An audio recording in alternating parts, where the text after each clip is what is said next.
यह कहानी समुद्र और मछली की है। बहुत समय पहले एक विशाल समुद्र था जिसकी गहराइयों में अनगिनत मछलियां रहती थीं। इनमें से एक छोटी मछली बहुत चंचल और जिज्ञासु थी। वह समुद्र के हर कोने में घूमती और नए नए अनुभव प्राप्त करती। एक दिन वह मछली समुद्र के किनारे के पास पहुंच गई। वहां उसने देखा कि पानी की लहरें बहुत तेजी से किनारे पर जा रही थीं और फिर वापस लौट रही थीं। मछली ने पहली बार समुद्र के किनारे को इतने करीब से देखा था। मछली ने सोचा, यह लहरें कहाँ जा रही हैं? क्या मैं भी इनके साथ बाहर जा सकती हूँ? वह लहरों के साथ बहने का सपना देखने लगी। जब वह लहरों के साथ बाहर जाने लगी तो समुद्र ने उसे रोकते हुए कहा, मेरी प्यारी मछली, तुम समुद्र की गहराई में ही सुरक्षित हो।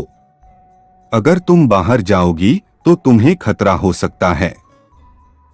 वहां तुम्हारे लिए न तो पानी होगा और न ही वह वातावरण जिसमें तुम जीवित रह सकती हो। लेकिन मछली ने समुद्र की बात को नजरअंदाज किया और उसने लहरों के साथ बहने का निर्णय लिया।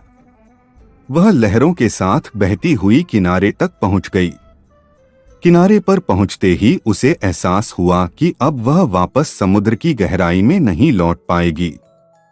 पानी बहुत कम था और वह तड़पने लगी। उसने पुकारा, समुद्र, मुझे बचाओ। समुद्र ने अपनी लहरों को भेजा और मछली को फिर से अपनी गहराइयों में वापस ले आया। मछली ने समुद्र का धन्यवाद किया और समझ गई कि वह अपनी जिज्ञासा के कारण कितना बड़ा खतरा उठा चुकी थी। उसने समुद्र से वादा किया कि अब वह कभी भी उसके सुरक्षा घेरे से बाहर नहीं जाएगी। इस कहानी से हमें यह शिक्षा मिलती है कि हमें अपने सुरक्षित स्थान को छोड़कर अनजान और खतरनाक परिस्थितियों में नहीं जाना चाहिए। सुरक्षा का महत्व हमेशा समझना चाहिए और जो हमारे हित में होता है उसकी सलाह को मानना चाहिए।